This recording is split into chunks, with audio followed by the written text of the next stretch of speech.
Hi, welcome back to my channel. In today's video I'm going to show you how to rotate screen in iPhone. So simply go to your control center, then showing it to auto rotate option.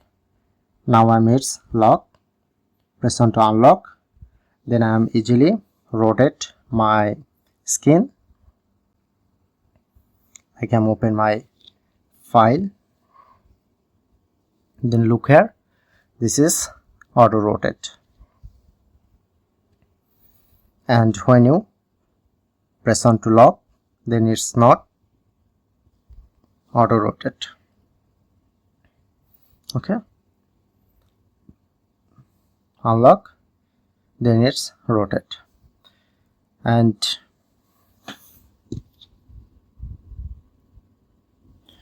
so I'm provide how can easily get this option. So first I'm remove auto rotate option, and I'm provide how can easily add. Simply long press on add a control, and find here to auto rotate option.